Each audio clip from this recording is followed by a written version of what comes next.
Good morning to all of you, and thanks for taking the time to join us. We have with us about 110 attendees from career centers, CET centers, Institute of Higher Education, union, government ministries, and fellow colleagues with us here today. A very warm welcome to the first IAL Excellence in Career Practice webinar on successful use of ICT and social media in career advisory services. I'm Raymond, your moderator for today. Together with me are Ruby and Fiza. We are from the Research and Innovation Division of Institute for Adult Learning. I shall call it IAL. IAL is an autonomous institute of Singapore University of Social Sciences. IAL is at the forefront of building capabilities and continuing professional development for an effective, innovative, and responsive training and adult education sector. You can find more information about us in ial.edu.sg. Now, before we start, some administrative details. This entire webinar will take about 90 minutes. The speaker will share for about 50 minutes, followed by about 15 minutes of sharing by the panelists. During the webinar, the chat function will be disabled. However, you can post your questions using the Q&A option, and we will try our best to answer them. If we are unable to answer your questions, be assured that we will address them after the webinar. This webinar will be recorded and made available on IAL website. The presentation slides will also be sent to you via email. IAL Excellence in Career Practice webinar series aimed to provide career advisory practitioners like all of you and others interested in this field with resources that can help develop and reinforce best practices in career services delivery. I am very proud to introduce our speaker today, Professor James Sampson. He is an IAL visiting fellow and a professor emeritus in the Department of Educational Psychology.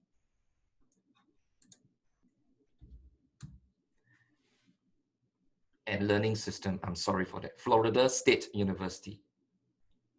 He is Senior Research Associate at the Center for the Study of Technology in Counseling and Career Development, and formerly Associate Dean for Faculty Development, College of Education at Florida State University.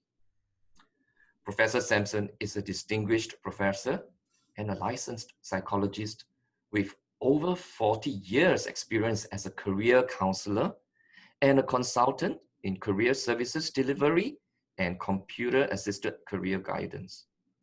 He has a PhD in counselor education from the University of Florida, and altogether with his colleagues, pioneered the cognitive information processing theory of career problem solving and decision making. Joining us today on our panel of experts, we have Mr. Jeremiah Wong, who is a Senior Manager from Career Practitioners Division from Workforce Singapore. Jeremiah oversees the capability building and career development of career practitioners, and he constantly improves himself with modern theories and practices to help shape the discourse and design of career services. And also joining us today is Ms. Yogeswari, a senior coach with Employment and Employability Institute. Yogis has over 10 years experience in helping to fulfill a client's career aspiration and training needs. As a coach, she has engaged clients from all walks of life and partner with them on their job search journey. As a certified career practitioner, she has not only managed job and training needs, but also provided emotional support. Last but not least, Ms. Christine Low, Senior Assistant Director in Nanyang Technological University, NTU, and she leads the Employer Relations Team in NTU's Career Attachment Office, bridging students and employers to create good employment outcomes. Christine has been a career practitioner for more than 10 years, rendering assistance to a wider spectrum of clients, ranging from rank and file workers to mid-career professionals, managers, executives, and technicians. She is particularly interested in helping her clients identify their strengths, uncovering possibilities, and overcoming challenges. Now, without further ado, let us welcome Professor James Sampson. Professor, over to you right now.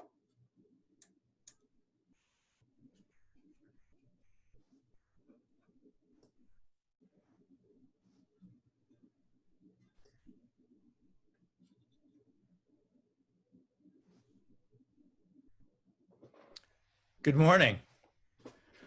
I'd like to thank the Institute for Adult Learning for making this webinar possible, and to the panelists for providing context and application of the topics that we're going to be discussing this morning, and to Ruby Toe for facilitating the creation and delivery of this webinar.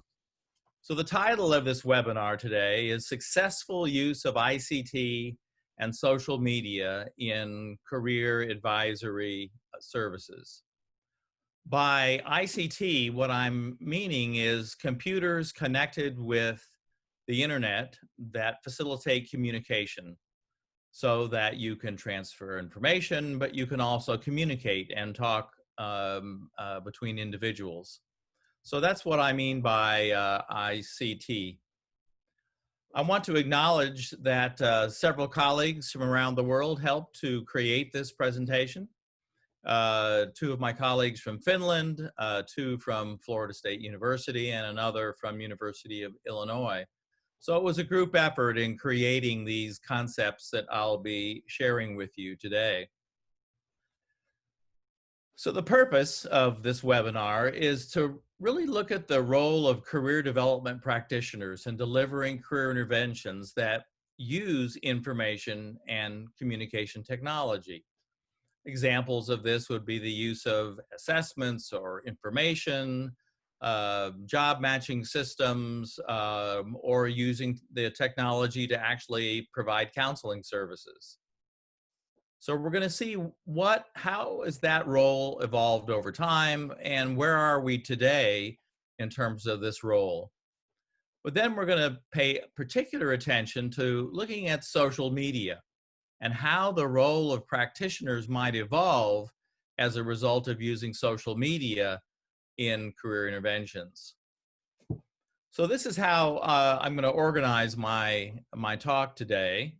We're first going to look at the benefits of ICT use in career interventions, but then look at some of the limitations. And then using those 2 points, we're going to develop a profile of the role of practitioners in making good use of ICT. We're then going to take a closer look at social media and how the role of the practitioner might evolve even further as a result of social media. We'll briefly look at some implications for theory, research, training, and policy, and then we'll have a really good panel discussion where we can contextualize some of the ideas that we've been talking about in relationship to Singapore, and provide an opportunity for questions and answers. As I begin, I want to make sure that I'm clear about some terminology. In this presentation, I'm using practitioner for all professionals who deliver career interventions, no matter what their job title might be. Persons receiving a career intervention with practitioner support, they're being helped by a practitioner, or I'm referring to them as clients.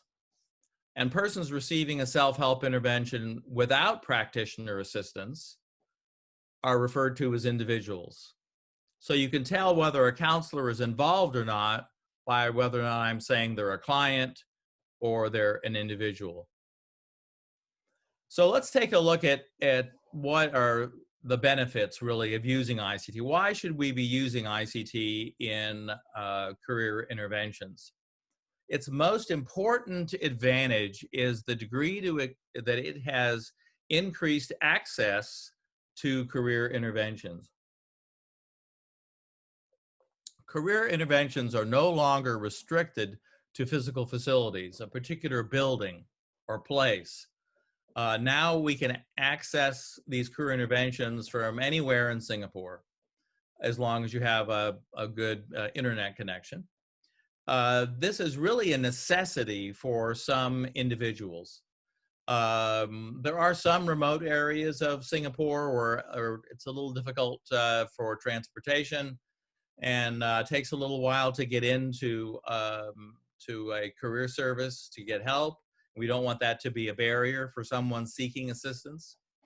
But it's a more important barrier for a person with a disability who has mobility problems. Then ICT becomes a real necessity for a person to be able to really access these services.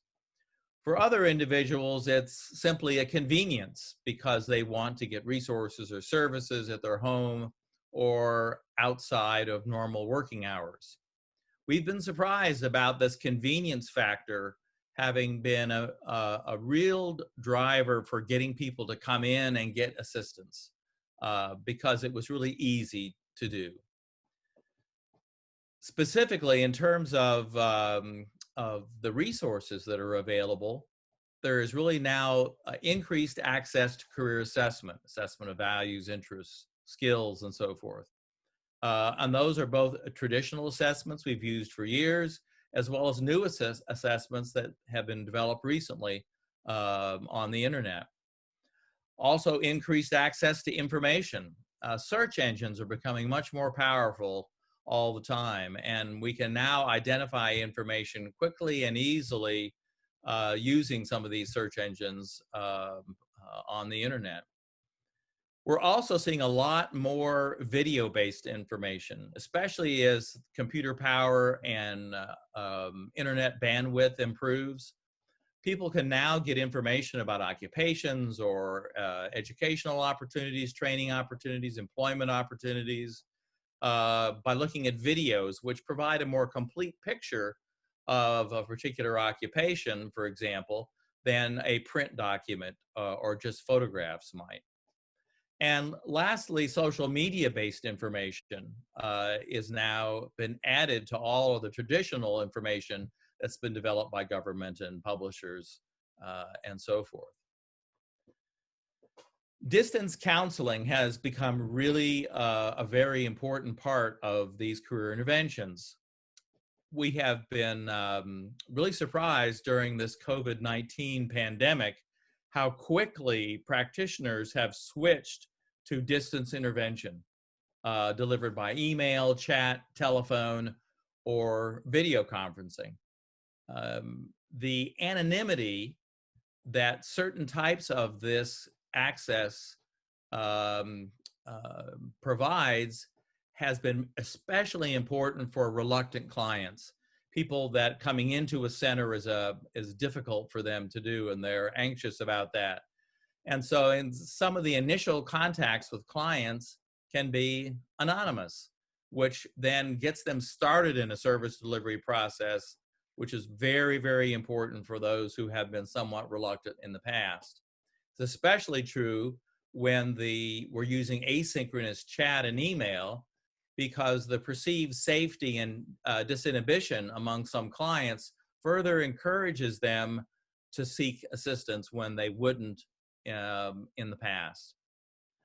Also, there are some specific advantages to texting and emailing to get assistance, because the slower pace allows people to really think and reflect about what they're about to say and what they have heard from someone else by reading the text or the email. So that period of reflection sometimes helps people to give more thoughtful answers. The other big advantage is that clients can get access to practitioners with very specialized competencies. For example, if there was a layoff and a need to rehire large numbers of people, specialists in that particular area are available because of the using the internet to be able to connect with them anywhere in Singapore. Social media has added some distinct advantages, some distinct benefits, and with this asynchronous and synchronous exchange of text and video.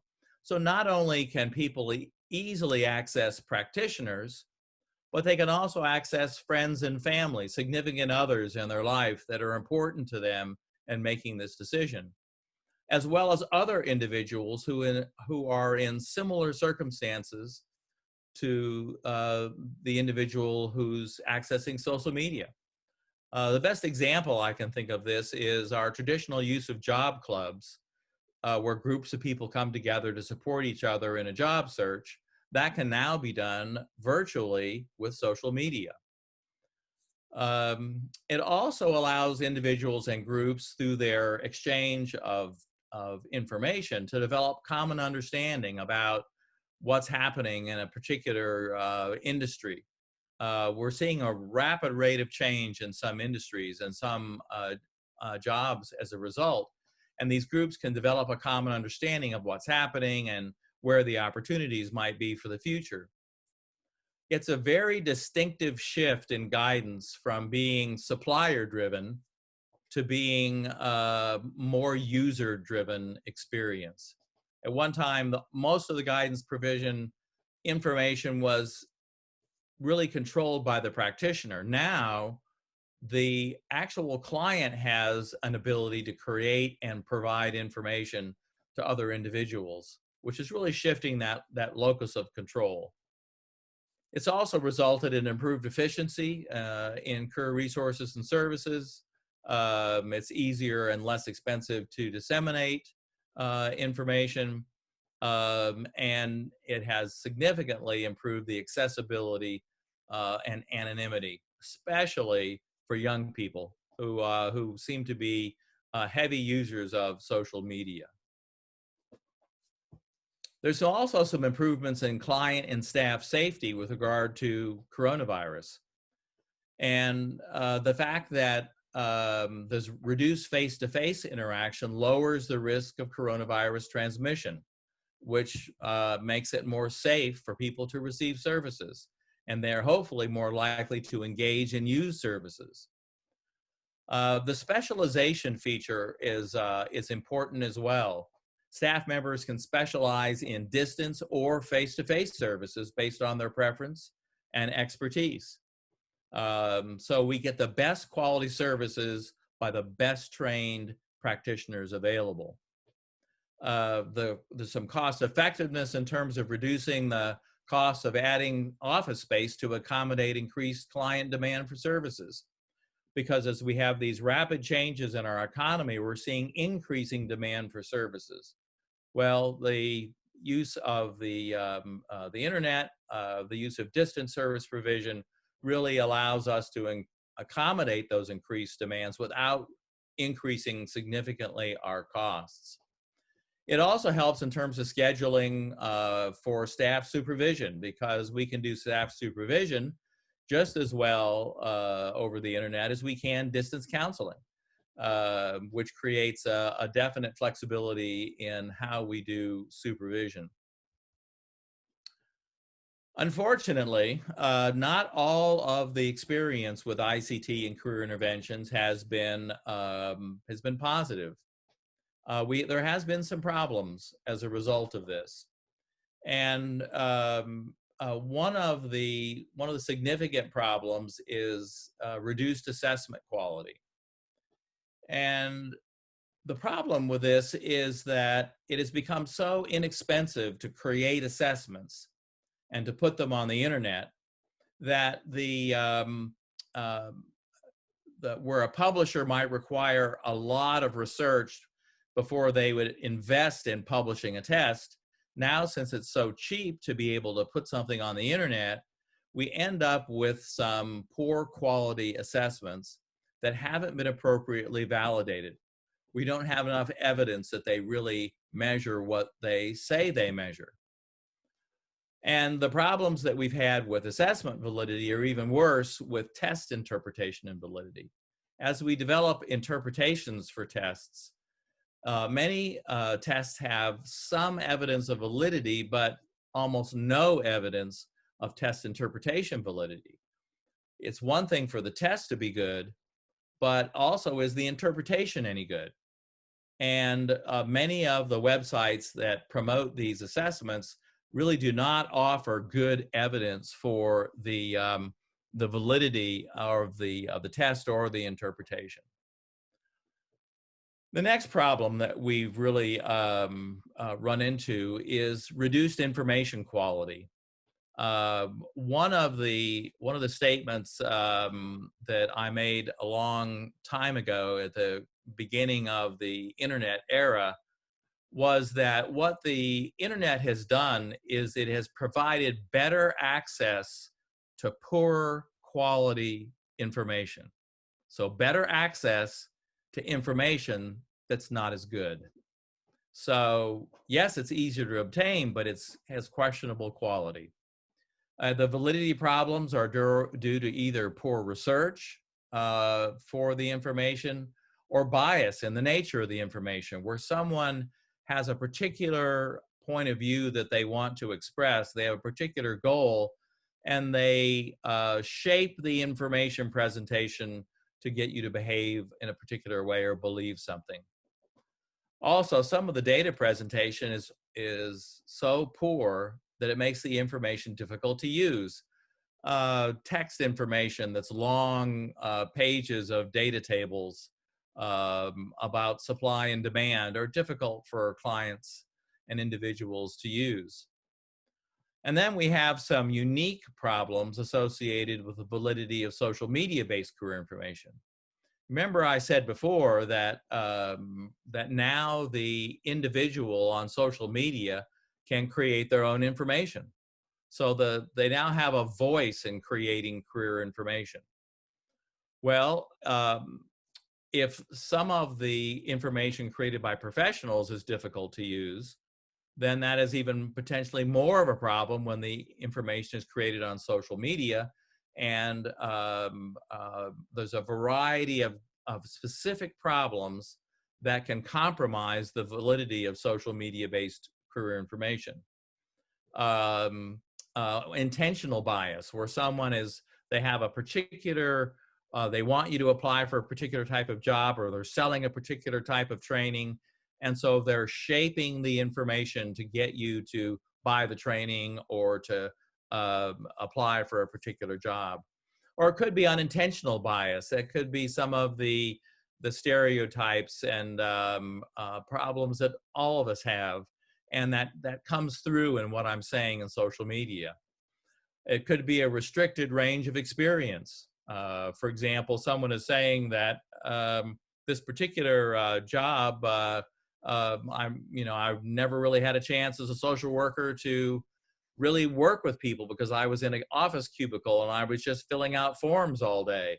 So social workers really don't get a chance to work with people, when in fact that's really not true. It was a restricted range of experience. This was this one individual's issue, but it's not representative of social work as a whole. Out-of-date information is just as bad in social media as it is in regular internet websites that have out-of-date information. Popularity bias is a unique problem associated with social media. And that is that one of the ways that social media works is that it looks and analyzes the number of times something has been accessed as a measure of how easy it is to find that bit of information.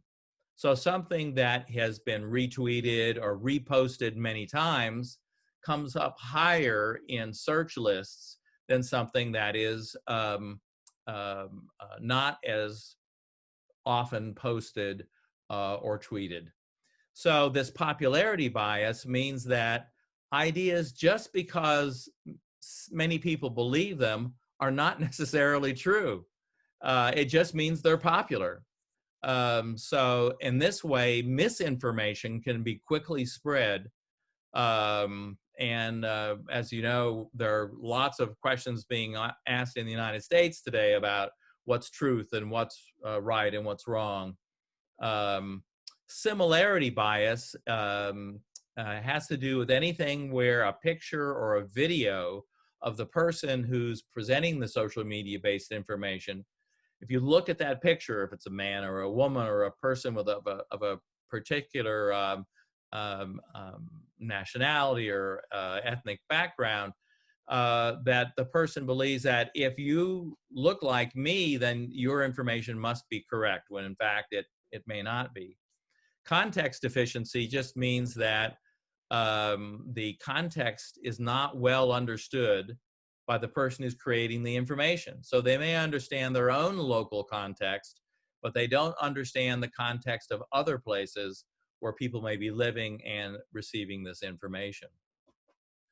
Another issue that I've been concerned about for a long time is that there are times when people are getting resources and they're not getting the support they need to use those resources. Some clients and individuals need practitioner assistance to really benefit from using those assessments and information. Some need help in locating and using the relevant information. In other words, where do you find the information the person needs? And then how do you use it once you've found it? Some people need help in understanding how to use the ICT itself. It is, while it's been one stereotype is that older adults have more problems using ICT than young people. In some cases, young people have difficulty using ICT, and older adults are using it quite well. So some individuals still have difficulty using the technology. And then they have difficulty in relating that particular ICT application to their specific needs. And so it's, again, how do I use the information that I've located? This is especially a problem for individuals with low readiness for decision making, because these individuals tend to have more anxiety, more depression, more doubt about their ability to make a decision, more hesitant, and they tend to be more likely overwhelmed with information. So they need information in smaller bits and where it's given to them at a slower pace. So less information volume at a slower pace. And so some individuals have difficulty in making good use of this information when they have low readiness for decision making. We know the research that we've done shows that practitioner intervention really contributes to ICT effectiveness. So having a practitioner is really helpful. Not for everyone. Not everyone needs a practitioner to help them use technology. It depends a lot on their readiness for decision making. So some people can use this technology very well on a self-help basis, but some people can't. And they really need support for this technology to be really effective. We have good practitioner intervention models. They all have pretty much a common 3-element series of steps that you go through, which essentially is preparing people to use the ICT-based application, monitoring how well they're using it, and then talking with them about what they learned as a result of using the ICT-based intervention. So a definite need for practitioners, in some cases much stronger than others, and problems occur when the practitioner is needed and they're not available. There are some unique problems with distance counseling. And some clients are not providing proper informed consent before counseling. Practitioners are not showing evidence that they're complying with established professional standards, like being clear about what their credentials are, for example. You really need to have adequate writing and computer skills to be able to use distance counseling. And some clients don't have these. And practitioners may not be aware of what's happening in the local area where the client lives. They're not aware of local conditions, events, cultural issues that may be impacting these clients. So some problems with distance counseling. If we look at social media in particular, we end up with digital exclusion due to access problems. Some people don't have technology, whether that's smartphones or computers with the kind of capacity they need to be able to make good use of social media. There are unique confidentiality, security, and privacy problems with social media, especially when you're in a large chat room. How do you really ensure that what a person is saying in a group context to a practitioner will remain confidential? I mentioned the validity of social media-based career information before, the different types of bias, for example, the popularity bias. And at the current time, we don't have enough practitioners who are skilled in the use of social media and distance counseling, for that matter, for this to really be as successful as it has the potential to be. We need more training for practitioners in this area. Problems in terms of reduced confidentiality and security in relation to case notes and assessment data. There are particular problems with inconsistent use of data encryption to promote security of client data.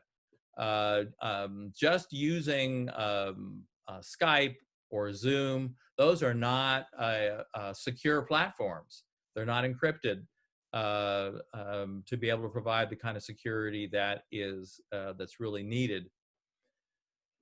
The equality of access issue is something, again, that I've been concerned about for quite a while, and it's that limited financial resources can be a barrier to accessing information and communication technology. So we end up with people that can't really access computers because they don't have enough money to be able to afford the type of internet connection that allows them to do social media with video, or they really can't afford a smartphone with enough capacity.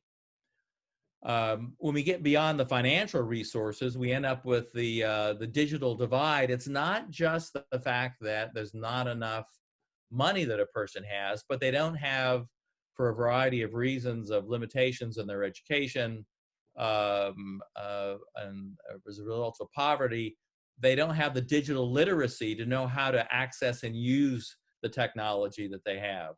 And I really believe this is a social justice issue. I think we need to work to make sure that everyone in our society has access to these resources, and they're not limited by poverty or knowledge. I've mentioned before some problems with practitioner competencies, people just not having enough training. And there's a particular issue with distance counseling and the kind of credentials that people have.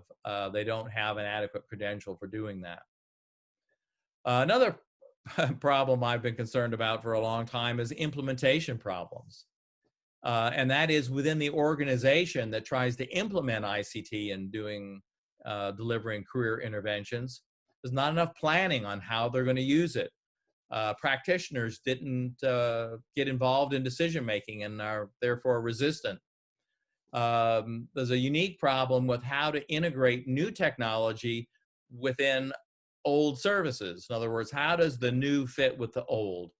And sometimes it's not a good fit. Not enough staff training. Staff members, practitioners don't like to look incompetent in front of their clients, and they get embarrassed. And that makes them feel anxious and sometimes resistant. That problem could have been solved by involving them in the planning process and participating in decision making and providing them with enough staff training. And then we don't have enough evaluation, so we don't really know how well this technology is working. And I've mentioned about staff anxiety and resistance and some of the causes for that. So suffice to say that there are lots of benefits and limitations to the use of ICT in the delivery of career interventions. So what I've done is I've created the next 4 slides that I call key aspects of the practitioner role in using ICT in career interventions. So I've created these 4 slides as a checklist. So we've combined the benefits and limitations and created these statements.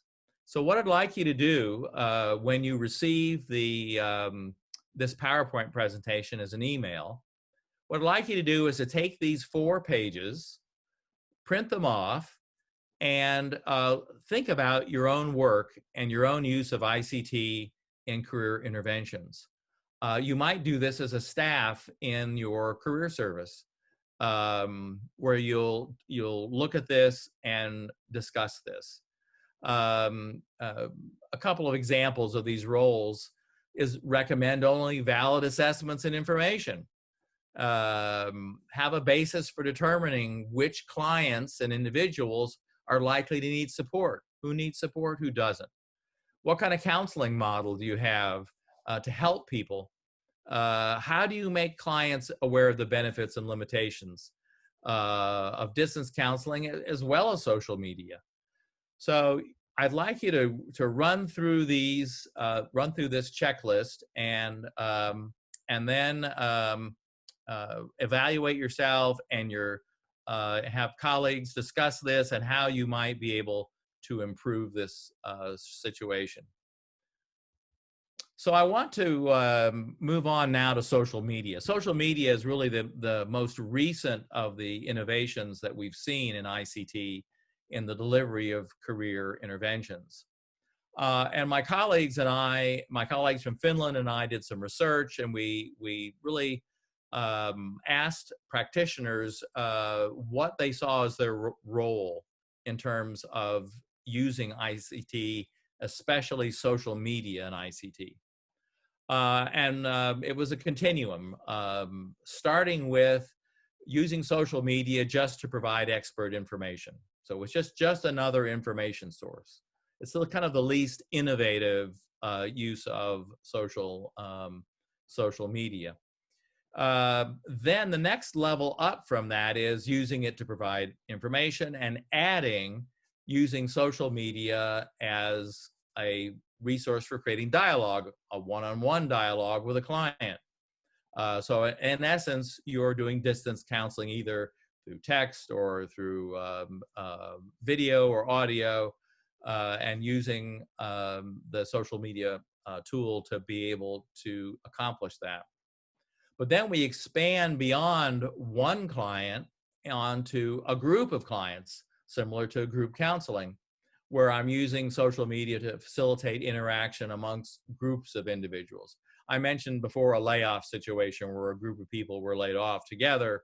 And then this is where I could use social media with that particular group to focus on how they're going to make a transition into new employment. The most innovative of the uses of social media have been really in actively engaging communities of individuals around a particular career issue. And this is where the practitioners somewhat steps to the side a bit and encourages the voice of others in providing information and opinion and ideas about how to deal with the rapid change in employment right now as a result of changes in technology or changes in the economy or changes as a result of COVID-19, for example. And this is a broader use, and we call this co-careering. which we say involves a shared experience and meaningful co-construction of career issues amongst community members using social media. So if practitioners are going to use social media effectively, this will require active participation in social media by getting the skills required, establishing a visible and trusted social media presence. You have to really be active on social media. Your profile has to rise up enough that people will contact you and connect with you and ask questions, which is really important for referring them to your services that your organization may offer. And being able to use social media, social media presence in actually then delivering career interventions, helping people with job change, helping people with deciding on going back for additional training and so forth. And last, monitoring individuals' use of social media. And I'll talk a little bit more about that in a minute. The question is, practitioners are already busy, already have a lot of tasks. So how are we going to add these social media role onto what practitioners are already doing, already busy with numerous tasks? Well, I have a series of steps here for how to establish this online presence in social media. So first is to establish these foundational skills for social media participation. And the best way of doing that is really by contributing to the design and implementation of the social media strategy for their own organization. That's a really good first step in how to become competent with social media, and having a presence in your own social media sites that your organization is connected with. Then practitioners going on beyond their organization to social media tools that they have themselves, and making sure that they have a presence on social media as an individual separate from their organization. The third role is to monitor social media posts within an organization. So as you're looking at a LinkedIn page or a Facebook page for your organization, that you respond to requests for information or services. When people ask questions, you respond. And then also going beyond answering a question to recommending resources and services that fit individual characteristics and needs, and then following up later to make sure the person is making progress. Taking advantage of any opportunities for co-careering among the community members that their particular organization serves. The next one is more difficult, participating in external social media sites where the clients and individuals they serve are likely to frequent. In other words, by observing what's the conversation about career on other social media sites other than the one for your own organization, you can answer questions or requests, you can recommend resources and services, and most important, market your own organization as a source of assistance for that. I would recommend starting with those first 3 points and then moving to that fourth point, but really making sure that you're able to monitor what's happening in your own organization first. It's really important in this monitoring process that we're really monitoring individual statements that indicate any possible harm to themselves or others. This is a key fundamental part of our ethical codes, that if we have a client that is indicating that there's a possibility they may harm themselves or someone else, then we need to intervene in appropriate ways. But also anyone who indicates any potential abuse of vulnerable persons. For us in the United States, that would be someone who would be very young or very old, are protected in our society. And as a vulnerable person, we should act if we believe that they're potentially being abused. But another issue, I think, is people that make statements indicating stereotypes or suggesting discrimination that limit persons' opportunities. There are certain occupations, for example, that a man should do, and there are certain occupations should be limited to women. That's bad for both men and women, and we need to take a stand and say that stereotyping and discrimination in employment, in career decision making, is inappropriate, and we need to stand up and make a statement to that effect. Another way of doing the social media monitoring, there are certain data analytics available that on your social media site will allow you to see what's the reach, impact, and utilization of their social media presence. The social media tools themselves can give you some of these data analytics. Obviously, doing evaluation to enhance their social media strategy within the organization, what seems to be working, what seems not to be working, and making sure that practitioners have supervision from someone who is experienced in social media themselves to help them improve their social media practice. So this social media content monitoring, this is an important part, I believe, to making social media a successful resource in the delivery of career interventions. But in the barrier, I think, is to implementing that is the sheer volume of social media posts can be overwhelming. So how do we know on a social media site for a career service, for example, which posts should be responded to? They deserve prompt attention, and which posts can be responded to later or maybe even not at all. Practitioners typically do not have enough time to read all of the posts, let alone respond to the ones that really need attention. Some of the social media sites have the capacity to monitor posts. More work needs to really be done on that. What we really lack are algorithms based on theory, empirical data, and expert professional judgment that can prioritize which posts need to be attended to and which posts we can respond to later or not at all. The most interesting thing that's happened in the United States has been a crisis text line. Typically in the United States, helplines have always been telephone-based. So someone calls and they'll get a crisis hotline worker who talks to them about the particular problem or crisis that they're experiencing at the moment. But young people have shown such a disinterest in using the telephone and such a strong interest in texting that they prefer texting to actual, which is a asynchronous mode of communication, with a synchronous mode like speaking on a telephone. So this crisis text line has been enormously popular.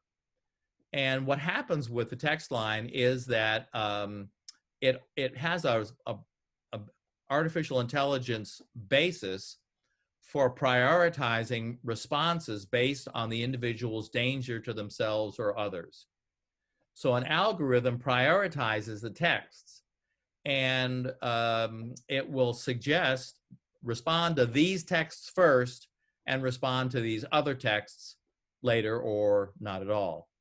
So I think it is possible to create some of these algorithms for looking at these social media posts.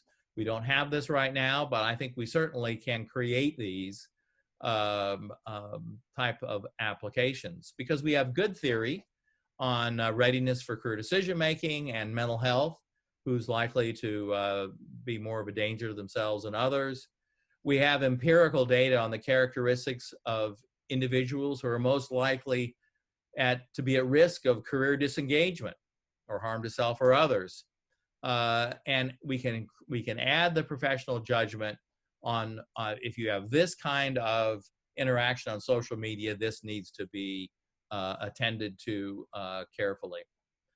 So these social media sites should be able to help clients prioritize their time to serve clients and individuals with the greatest need. That's how I think we avoid overwhelming practitioners with extra work when they're already busy, by letting the technology itself help them to prioritize what they need to pay attention to. And I've already mentioned about artificial intelligence as being a tool here. So, what implications does this have for theory and research? I think we need research to take a particular look at what are the benefits and limitations of distance career service delivery, and how are these similar and different from face-to-face career service delivery. I've always maintained that working at a distance and face-to-face are different interventions. Working in a asynchronous mode is different than working in a synchronous mode. It's not, the question is not, are they the same? The question is, we know they're not the same, but do they really help us to create effective career interventions? Are they good? Are they effective? Are they useful? And that's the question I think that we need to be looking at in terms of evaluation as we look at our different modes of interacting with our clients. It's important to know how synchronous and asynchronous service delivery modalities interact with client characteristics and problems. Are there some types of clients that are particularly poorly suited for an asynchronous communication, and they really need that immediacy of the interaction with the practitioner? It's important to know how readiness for career decision-making influences outcomes in these distance career advisory services. We have some pretty good idea that the outcomes will be poor for individuals with low readiness unless they have enough practitioner support. We need additional research to really be able to confirm the limits of who can use what type of technology for what reason to get the most benefit. It's important to understand how clients and practitioners both are using social media in these career advisory services. What's the current use of these systems? And what impact does social media content monitoring have on clients and career advisory services? Do people respond negatively to having someone comment on their posting or ask them a question? What is going to be the reaction of clients and individuals to this? Obviously, there are particular implications for training in social media, in particular, proficiency to locate, evaluate, and use online content. Being a really good writer, a concise writer for social media posts. Capacity to generate and maintain constructive online discussions, whether synchronous or asynchronous. Having that visible and trusted online presence, and fostering into this collaboration needed for co-careering among peer group members with a career concern. Some final questions to pose to you. With ICT and social media, career practitioners need to think about these points, I think, to remain relevant. Given that social media and text-based distance communication is so popular amongst young people, how does our guidance policy need to evolve to meet the unique needs of young people when they have a particular preference for the kind of technology that they want to use? What impact will distance counseling and social media have on adults, some of whom are less familiar with this technology? And how do we allocate time for practitioners between distance and face-to-face interventions? Do we create a situation where practitioners choose that they prefer distance or they prefer face-to-face? Or do we have a circumstance where everyone in the office has a certain amount of distance and face-to-face intervention time? I think these are questions that we really need to think of. These are references for the content of this presentation. You can see the links there, and you can access those. This last slide shows our research center, the Center for the Study of Technology and Counseling and Career Development, which we call the Tech Center, which you can get additional information about designing career interventions, about using ICT in the delivery of career interventions. I thank you for your time, and I look forward to some interesting discussion about the use of ICT in career interventions. Thank you, Professor Sampson, for your sharing on the successful use of ICT and social media in career advisory services. I now invite Jeremiah, Yogis, and Christine, the panel of experts, the panelists, to share their experiences in the use of ICT and social media in their work as career practitioners. I shall now pass the time over to you, Jeremiah. Panels of experts, please unmute yourself. Thank you. Thank you, Raymond. Thank you, Professor Sampson. I think that was a excellent sharing. It's not my first time hearing this. We went through a rehearsal, and I can't help but reflect on my own practice as well. I think one of the key pertinent point that, as I reflect on myself as a career practitioner, is the use of ICT and so especially professional social media. And I think in the case of point here, we're talking about LinkedIn. As a practitioner, a lot of time that my clients actually ask me, for example, just last week, a client of mine actually asked me, "Hey, Jeremiah, as a career coach, what are your perspective of how often should I participate on LinkedIn conversation, posting posts, commenting on people's viewpoints? How much do I comment to ensure that I have some level of parity, some involvement, and to make sure my perspective or my online presence, as Professor Sampson you talk about, is good enough?" So and the client goes on to share with me that there is a peer pressure among him and his colleagues and his own friends, that there is a need to constantly be online, constantly be commenting and involved in the conversation in the sphere of social media. So that is something that is something that I ponder a lot of time between posting something, commenting, and of course, and as a practitioner of LinkedIn myself, the challenge also posed to the job seekers is how does one create and conceptualize their LinkedIn profile from scratch. So that's something that if I may just get this conversation going. How about the rest?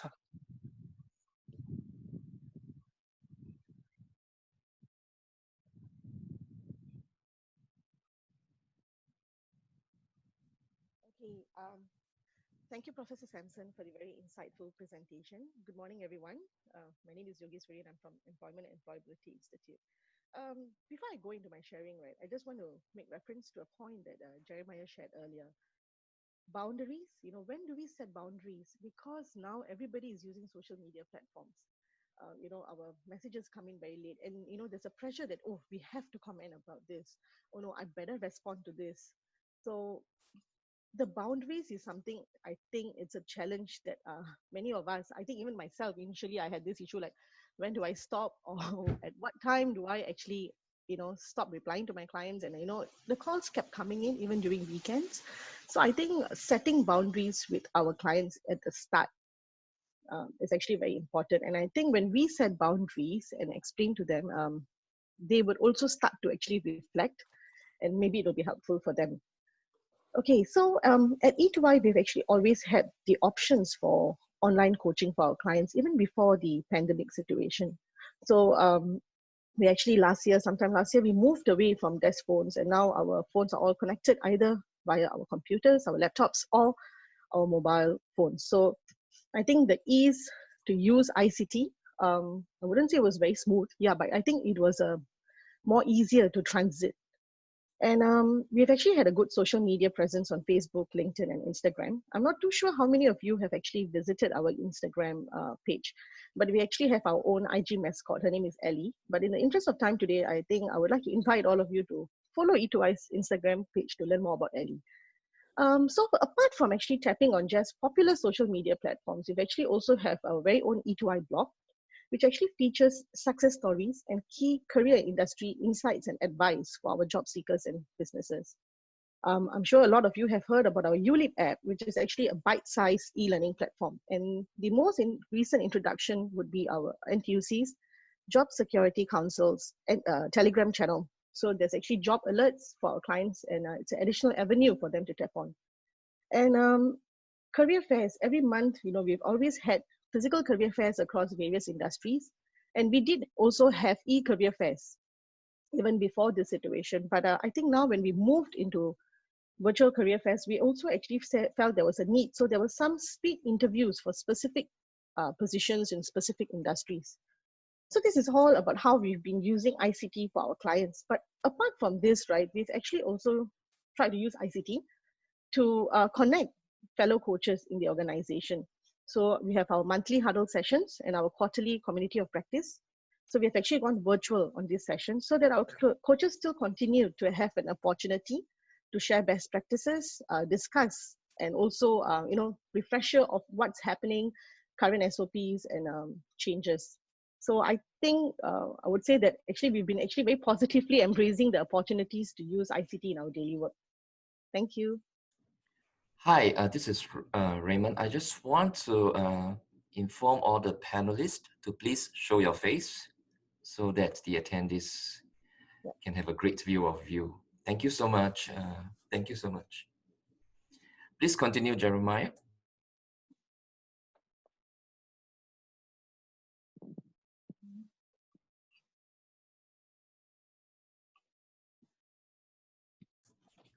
Sorry, Jeremiah, please unmute yourself. Okay. Yes. Christine, do you have any view? I think I've shared my point. Okay. Thank you, Prof. Jeremiah and Yogesh. Hello, good morning, everyone. I'm Christine from NTU. This is such an interesting and hot topic. I mean, many years ago, social media, this word is almost unheard of, and the key ways in which we communicate our clients is mainly through email, if not phone calls. But now social media is really used so widely to share information and to reach out to our clients. So I'm from the NTU Career Attachment Office, and on a yearly basis, we serve over 30,000 undergrads. So this is the group of clients that are super IT savvy. They know so much about the different IT tools. They learn new things so quickly within themselves and also from different sources all over. So I think in snapshots of Prof's sharing, he did share about how there's a lot of distraction, a lot of content in social media. So our challenge from the career office is really, as an undergrad, they have many things going on in their life. They have lectures, tutorials, activities, CCAs, and internships. So how do we, as career practitioners, actually grab their attention? And one of the key stakeholders that we work with will be the employers. So the employers on an ongoing journey are also unlearning and relearning how to understand the behavior of our undergrads, and that is important in helping to cater the different services to meet the needs of our students. So students, they are so busy, they read our emails only late at night, say maybe 2, 3 a.m., you start to see them replying to our emails. So that's a very interesting behavior. And even for talks and events, usually it starts from 4, it goes beyond 8, 9 p.m. That's where they become very, very active. So social media in NTU, we tap actively on Instagram, LinkedIn, and as career practitioners, we also link in with our clients to help them understand the different services that we offer. Okay, over to you, Jeremiah. Thank you, Christine. So I think generally most of us, most of our organization and career services are already online. So for example, I'm happy to hear that, from the various organizations. So let me just share a quick point on where I'm coming from, Workforce Singapore. The use of LinkedIn, Facebook, and various other channels is something that WSG actually is on. I would like to direct our conversation towards how career practitioners as a medium of ICT, and how do we use ICT to engage and support our career services from our career coaching, from the use of virtual coaching, for example, in WSG, because of the COVID-19 situation.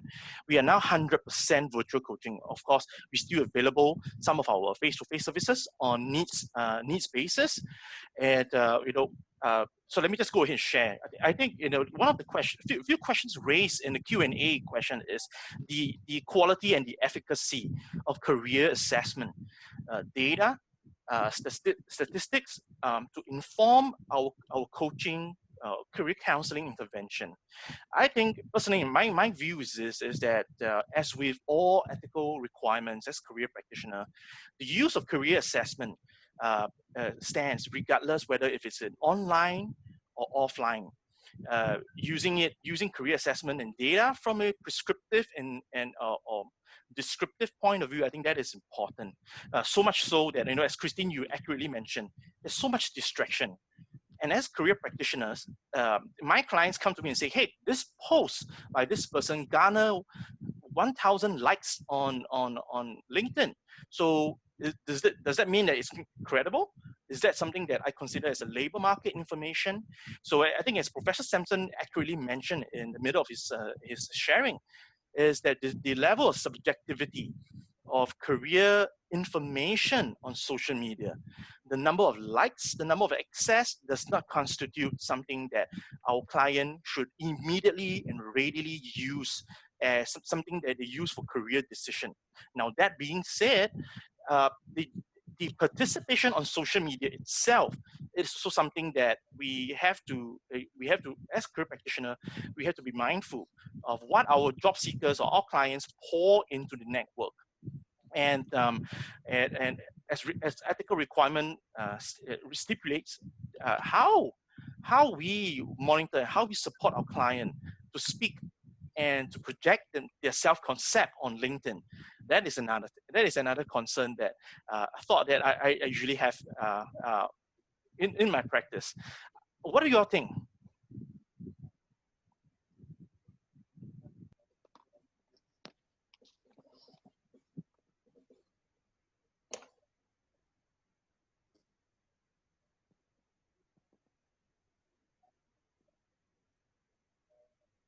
I think, thanks, Jeremiah. Just to add on to your comment, in NTU Career Attachment Office, we definitely encourage our clients, our undergrads, just before they step out to the employment market, the need and the importance to have a LinkedIn account. So that is also part and parcel of social media.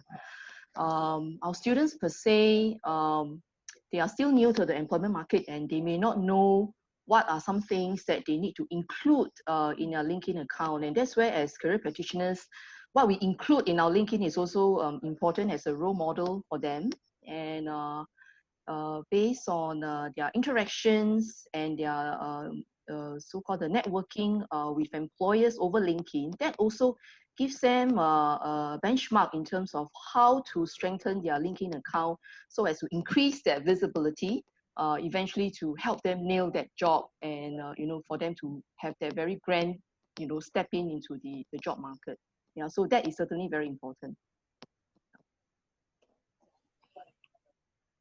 Hi, okay, to add on to what Christine mentioned, right, I think it's also important for the job seekers to understand how recruiters actually use LinkedIn to actually pick out candidates. So I think earlier somebody commented that LinkedIn is not only for job postings, but it's also an opportunity for our clients to actually use it to network. So many times, when you ask clients, how many contacts do you have? How many connections do you have on LinkedIn? They normally will tell about their friends or their immediate colleagues, those kind of connections. So they don't realize that you have to connect beyond that. You have to network, to create more opportunities.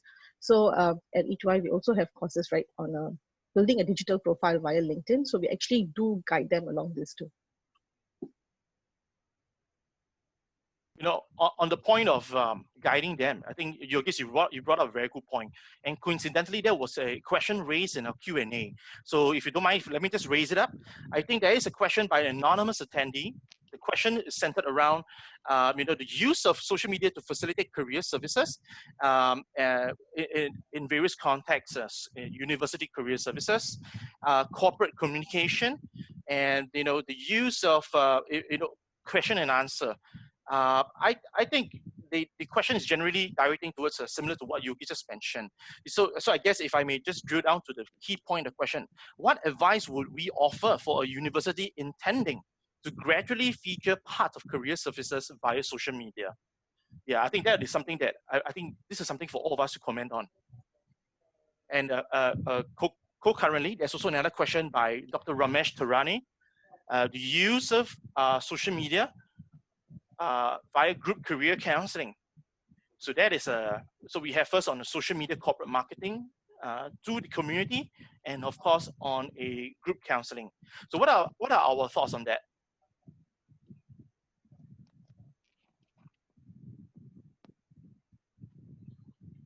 Okay, with regards to Dr. Ramesh's question, right, about group career counseling and what might be some of the key challenges for career practitioners in terms of our skill sets and capabilities in this regard. So I think all along, traditionally, we have been very used to having face-to-face, one-on-one interactions physically.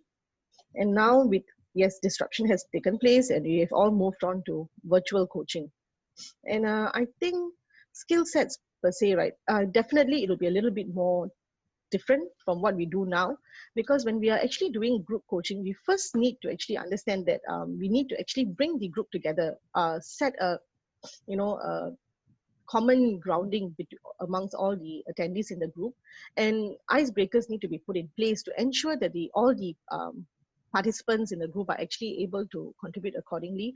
And it's also another thing I think that we have to practice is to be a little bit more sensitive, because different attendees might come in with different agendas, even though, yes, they're all there for maybe a common goal. End of the day, they're going to, want to look for a job or move on and to do a career switch. The goal might be common, but we need to be very cautious of the questions and how we actually facilitate the whole group career counseling. Actually attended a recent masterclass on group career counseling where I actually realized that there's so many various skill sets. I mean, yes, there's probing, there's attending and all that, but I think handling a group, because of the different dynamics of the individuals, right, it's a slightly little bit more challenging. If I could respond to a couple of the questions, a really important question is how to balance your time with social media. And one of the things that social media is particularly effective at is in marketing, in drawing people into your services with an understanding of what they might achieve if they came to receive help from your service. So you can't spend all of your time marketing, and you can't spend all of the time delivering services. So there has to be some appropriate balance in terms of social media between being proactive and reactive. And so the proactive part is how you manage your social media presence across tools to show that you're there and here's the kind of difference you can make in your clients' lives, with examples, with testimonials, with little case descriptions, not violating any confidentiality, but still showing how these interventions can be helpful. That's a proactive. A reactive part is then actually providing those services to individuals that request them. So it's a balancing act all along about, do I really spend my time creating new opportunities to use social media, or how much of a backlog of clients do I have, and what do I need to do to meet those client needs? The question about the individual versus group, I think, is a very good one. And I think we have so many people needing services that trying to offer as much as we can via group interaction is really best for two reasons. One is it makes best use of staff capability in terms of the number of people that can be served with the number of staff that are available. But also there is an extra power of groups that the person asking the question might be alluding to, and that is the shared experience of the groups. For example, they're technology students, they're up, it's late at night, and that's the best time to access them, and they can share common concerns. So I think having as much as possible our services delivered on a group basis with individual for people that have more unique needs might be a really an important strategy. Great. So let's move on to the other questions. I think Professor Sampson, I think there was a question directed at you. So the question is by Sean Moy, I think he's a colleague of mine. His question, I think, to you is, building rapport, the working and therapeutic alliance of career practitioners across the ICT channel. So I think the question is, what are the various modes and the limitation and of administering career tools online? Well, the part of it depends on whether you're in a synchronous or asynchronous communication mode. So if you're doing chat or email, then there are unique counselor skills in being able to communicate emotion in text when you don't have those visual cues. Which is why I mentioned that training was so crucial in all of this.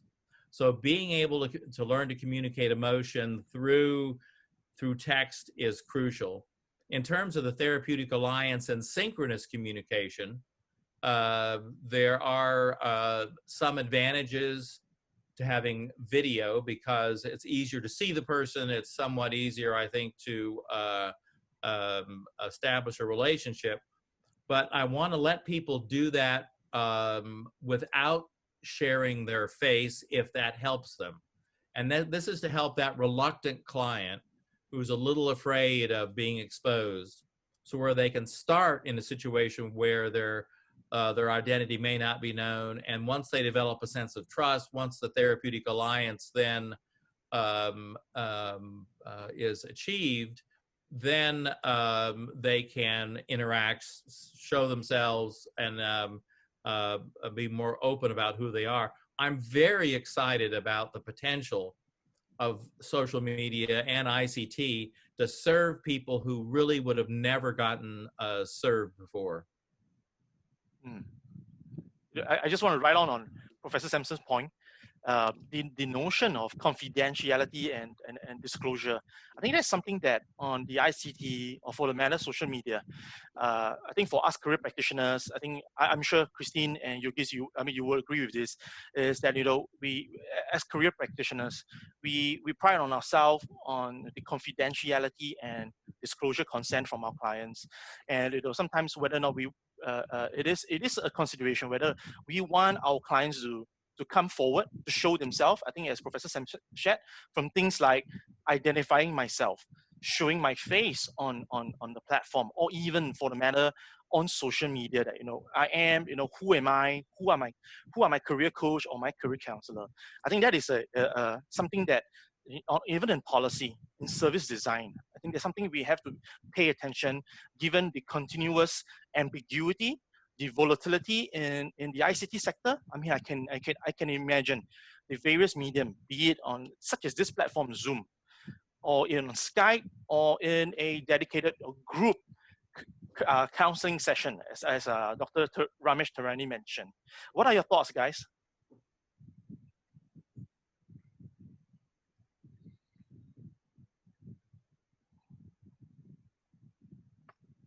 Okay, Jeremiah, I'll just add on to your point. I think from a university perspective, we do run group sessions and we do run webinars very actively, especially during this period of COVID. I think as youngsters, most of them they are quite quite participative in that sense. But we also have students that prefer to still communicate with our career practitioners over email, preferring to be anonymous, and sometimes they also still prefer to have their phone chat rather than having a proper, say, half an hour career consultation session with our practitioners. So I think we need to sort of have different folks, different strokes, different approaches to meet different clients' needs. Even as youngsters, some of them could be quite shy, some of them are more outgoing. So we need to be able to cater to their different needs. Yeah. Okay, so if I can add on to what Christine mentioned, right? You know, for coaching now that we have gone virtual, phone or video coaching, when we give the clients actually an option to decide between phone or video, we're also giving them the job seekers themselves to decide on the level of privacy that they prefer.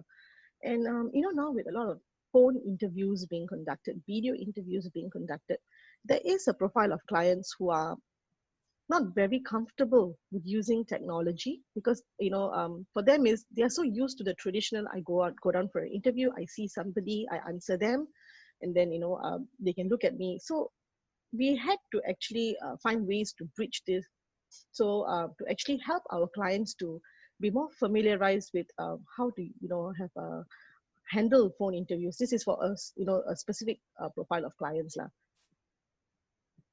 Yeah, I tend to agree with Yogis.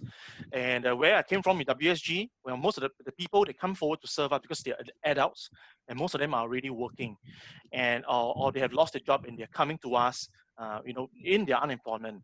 So most of them may not be savvy with the use of ICT or social media. And to the point of Professor Sampson, I agree with that, is that the use of text messages, it is already a challenge psychologically and emotionally to reflect the feelings and the contents in session, let alone translating them accurately, emphatically over text. So that is something that is even I myself as a career practitioner, I pay mindful focus on that. And you know, Yogis, that's a very good point that we need to be. I think as career practitioners, not only do we need to look out for you know some form of instructional design, being patient with our clients, guiding them into the use of social media. I think where Christine comes from, where our young folks are, I think social media and the use of internet is a natural extension of their lifestyles as opposed to where we come from. So we really need to be patient, we take a lot of effort to guide our users, and of course you know to share with them the limitation, the cautionary story tales of what it means to be on social media. And so I want to direct our attention to answer the questions next, if you guys don't mind. So there is a question here that I think raised by Kim Ying. I think it's Professor Chan Kim Ying from NTU. So I think his question was, I think this is directed to Professor Sampson, is that, you know, could Professor Sampson tell us more about the CIP, the Cognitive Information Processing Theory for career guidance? It's a theory that looks at how people, how their thoughts and their emotions and their behavior interact to help them make career choices, and how to design services that will help identify people that need more help than others. We have a differentiated service delivery model that tries to allocate staff resources to the people who need it the most. And we're going to have a webinar. The second webinar actually in this series is going to be devoted to that. And so that's, I would suggest that we look to that webinar to try to help make a better answer, more complete answer to that question. All right, so let's move on to the next question, shall we? Now, the next question is here by Joyce Tan. So with the growing popularity of leveraging upon social media for career development initiative, what are our suggestions and advice relating to the etiquette and the code of ethics by individual relating with his or her career branding, engagement, or I think what she meant is also the interaction with career coaches and potential employers. So I think this is a question for all of us, you know. So I guess what Joyce is looking for is, you know, is there some boundaries? Is there some no-go zone? Or, you know, what does the code of ethics has to say about all these things? I think this is something for all of us to address. Who would like to begin first? I mean, there's lots of changes to the major codes of ethics across the International Association for Educational and Vocational Guidance has some new code that is now out. There are several ones in the United States. I think having one thing that could be very helpful would be to combine all the different codes of ethics onto a website that would practitioners in Singapore could look at some of the websites that are available in other associations and so forth. So I think that's a place to start, is look at what other people are writing in these codes and then seeing what is applicable in Singapore. Christine Yogis, any thoughts on the question? I would like to add about the boundaries part. I think because, you know, there's a lot of leveraging on social media now, right? I normally tell my clients, you know, when they are actually reaching out to potential employers and all that, to always remember that whatever they are actually, you know, sometimes using Facebook to message potential employers and all, is actually giving a opportunity for the employer to actually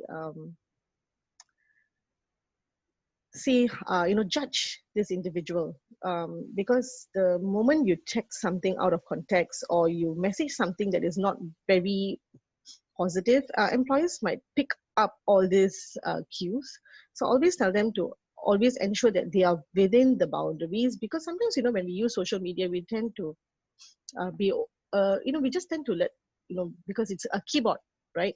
So some people tend to become keyboard warriors during, you know, when they're using this channel. So I always tell them to ensure that they always remember that these are potential employers that they are actually engaging.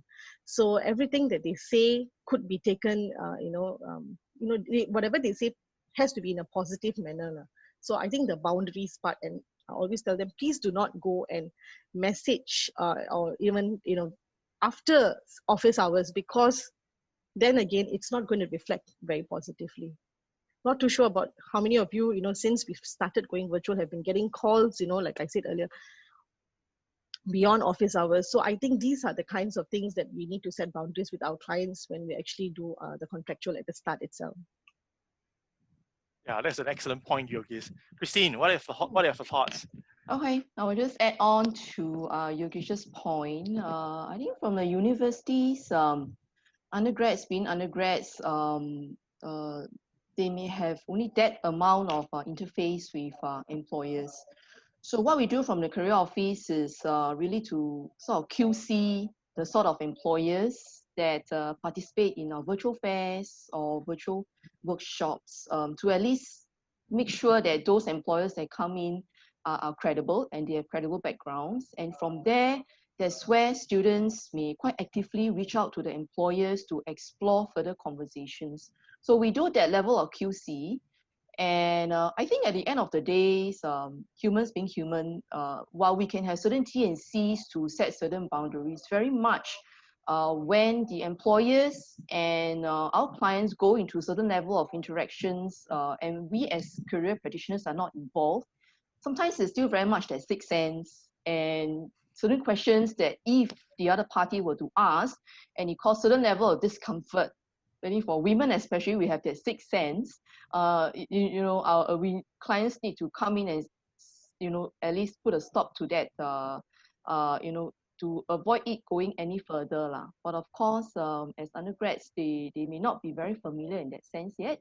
And that's where we as career practitioners need to sort of gentle reminder to them. Yeah. Yeah. I know our time is really short, but I just want to add a couple of comments on what we've been discussing in these amongst the panelists and some of the questions and answers. I want to emphasize a couple of points really quickly. The question of how much contact on social media is enough was a really good one. Trying to balance how active should you be? When should you be proactive? When should you be reactive? I think that's really important. The issue of boundaries that we've been talking about and helping our clients establish realistic and appropriate boundaries is really important to keep this technology from being abused. I really would strongly suggest that people who are using ICT and especially social media to look at other career services use of ICT and social media so they can compare what they're doing with what others are doing and what are the best practices that are beginning to emerge on that. Helping clients know what social media is going to be valuable to them and what social media is less likely to be valuable to them, I think is really an important issue. The validity of assessment and information, the questions, comments in those areas were absolutely very, very crucial, I think. But I want to end with one of the last questions that we have here about the role of general education in preparing students to use the kind of career information and tools that are available. I really believe that one of our most important roles is to teach our clients, whether they're young or old, first job, last job, to teach them how to make good use of ICT, how to understand what is likely biased information and what is not, how to be a good consumer. I think we have a real professional responsibility to ensure that people are making good use of these resources. And that's going to take, we're going to need to have some time that we spend on teaching people how to be good consumers of social media and ICT. So thanks, Prof. We still have a bit more time. So we have about 11 more minutes. So that's a good news. Maybe we can take a few more questions. So there was another question, I think they raised by Sopping, I think from Workforce Singapore. I think it's inevitably answered by Professor Sampson just now. The question was, how do we ensure the delivery of career services or equal parity between face-to-face and the ICT? I guess the answer is, it really depends on the service design. More importantly, from a practitioner point of view, my view is that please, the rest of you, please share.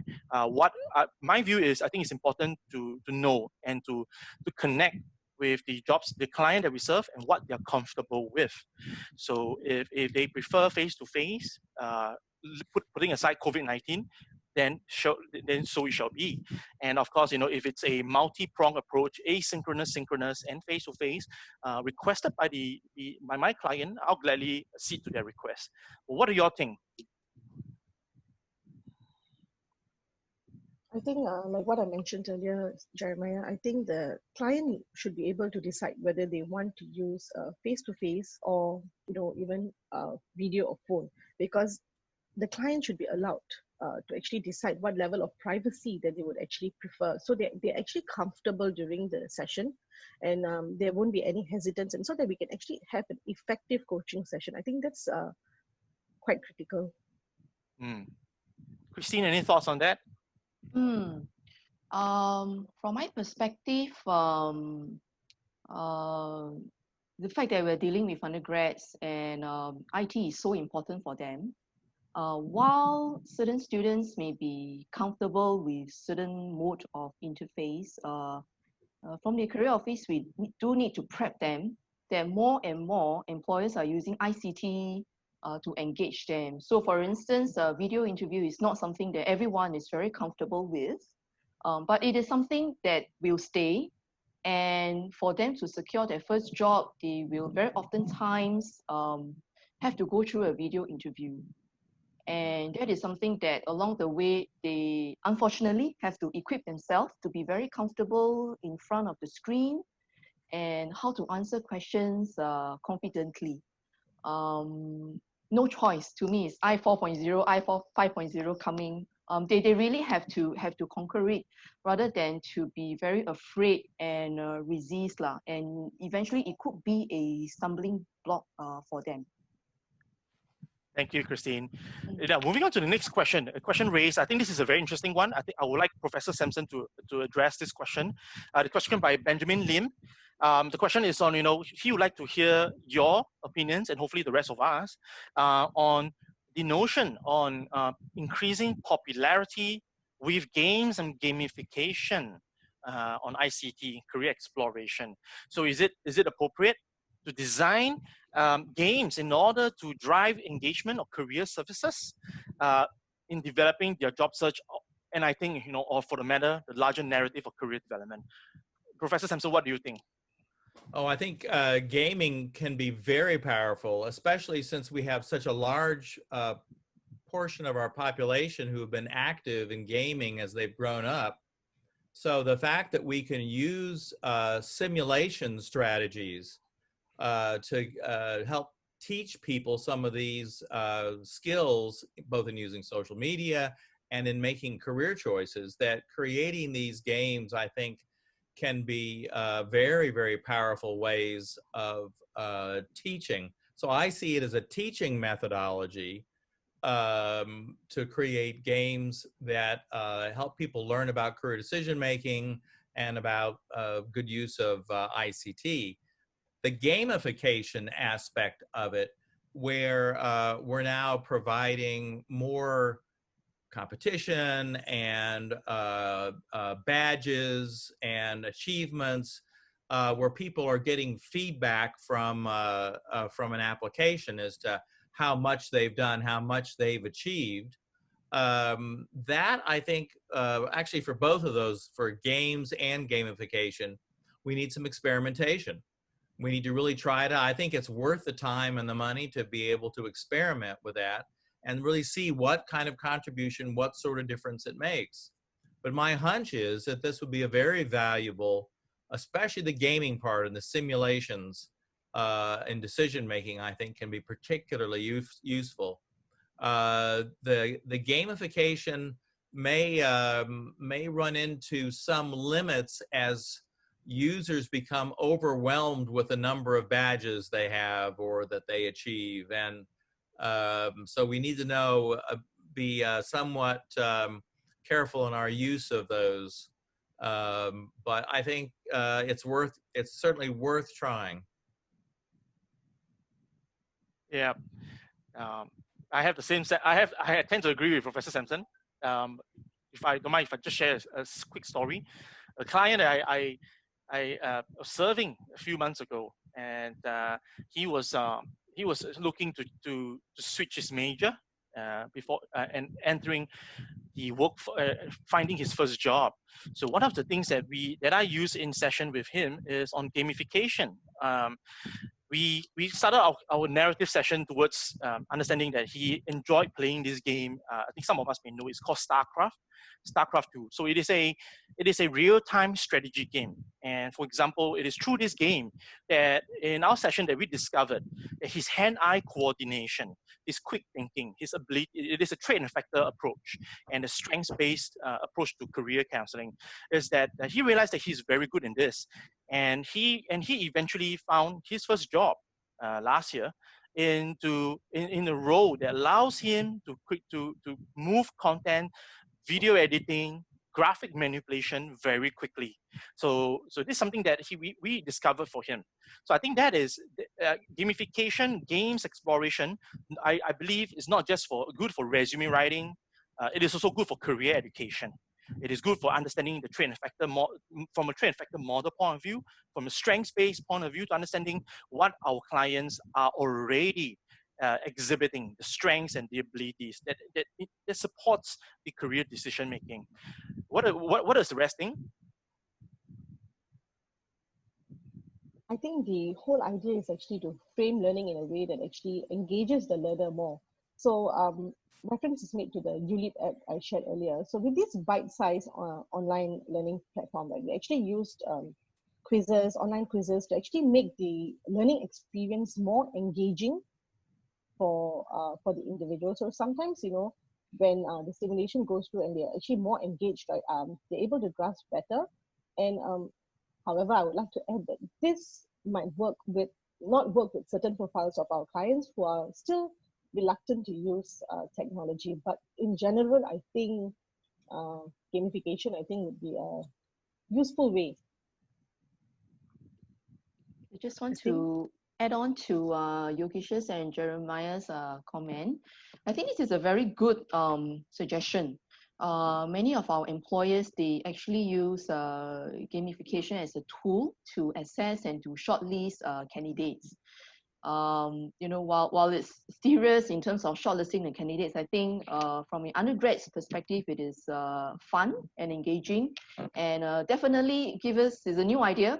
We will take back and explore how we can, you know, deepen this approach and idea further. Yeah, very good suggestion. Thank you. Okay, we have a bit more time for the last question.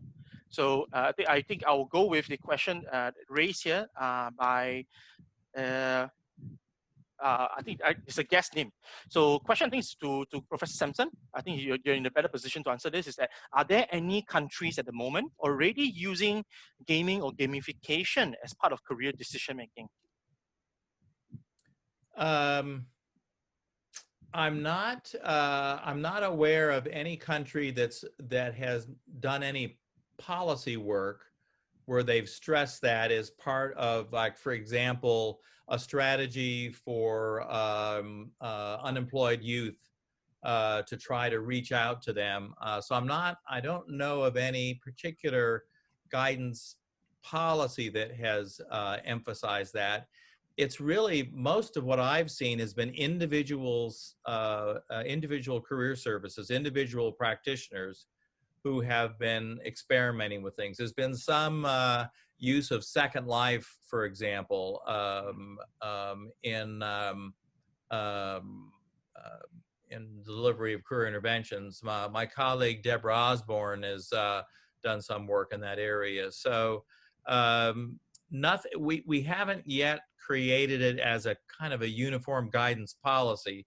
We haven't talked much about a guidance policy tonight, but that is really important about what is the government's policy for unemployed adults, for career interventions for young people in schools, and looking across all of those policy statements and seeing where games and simulations and gamification could make a difference. So I think that's a really important policy question.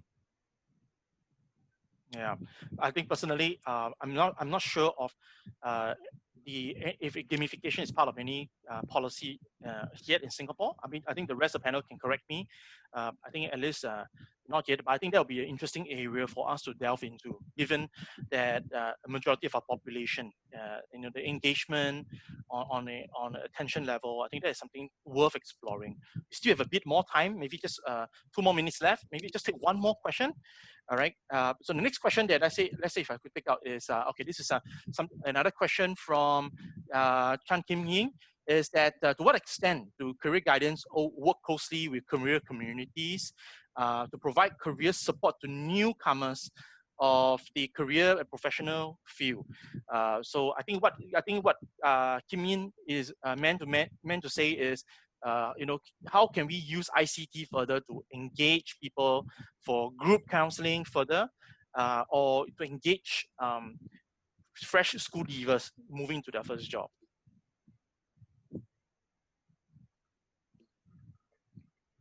I think this is what I was mentioning about marketing, and that we put some of our energy if we think of it as almost like a pie chart, what proportion of the practitioner's time is going to be spent in specific uses of ICT, I think making sure that we have a portion that's dedicated to marketing, that's not directly delivering services, but trying to find clients where they're likely to interact on the kind of sites where they're visible, and making sure they're aware of the kind of services that we offer and the kind of potential benefits those services might provide to them.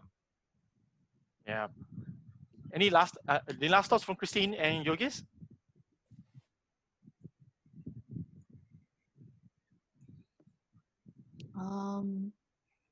Social media is definitely here to stay.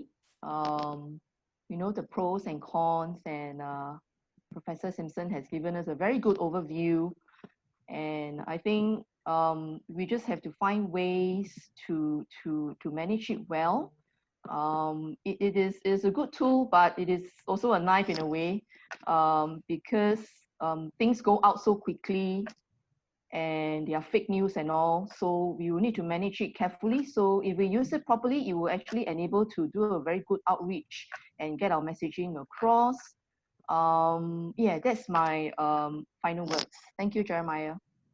Thank you, Christine and Rest. So I think in closing, I think my thoughts is that the use of the social media, as much as we want to launch our clients into the sphere, we have to launch it cautiously, carefully, respecting the confidentiality and the rights of how our clients would turn out on social media. Another thought that I thought locally that we could do more is how do we, I think as Professor Sampson and a few others have done, is how do we do co-careering? How do we co-construct the contents of our clients? I mean, this is on top of just using keywords, using industrial terms on their social media or ICT. I mean, besides that, how do we help our individual we serve to construct a good brand? I think there was a lot of questions raised that we couldn't answer in time. And it's a brand that they can resonate confidently, emotionally. I think that is something that we something worth exploring as well, which I think Professor Sampson has covered a few. So thank you, everyone. I'm going to hand the time back to Raymond. Raymond?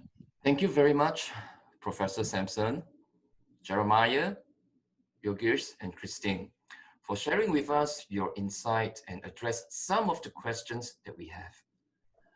We have now come to the end of the webinar session on successful use of ICT and social media in career advisory services. The recording of this webinar will be made available to all on IAL website, and the slides will also be sent to all in the next few days. To all our participants, our attendees, we hope you had a good takeaway from this webinar, and please don't go yet. We encourage you to join us for the next webinar that will be on the 26th of June, which is a Friday, 2 weeks from now. The title of the next webinar will be 8 Habits of a Successful Career Counselor. I repeat, 8 Habits of a Successful Career Counselor. All right. We would appreciate if you could share with us your thoughts and feedback by just taking 2 minutes of your time to do this survey. I'm sharing it with you right now, the link and the QR code that you can just use your camera and point and then just do a survey. And there is a short description of the link that you can type in to do your survey. Now, of course, once you exit from this webinar, your browser may also launch and go straight for this survey. So thank you very much, attendees. Please, the survey will really help us, okay? Once again, my name is Raymond, and together with Ruby and Fiza, we'd like to thank Professor Sampson, Jeremiah, Yogesh, and Christine for their support. Meanwhile, stay safe and healthy. See you soon, everybody.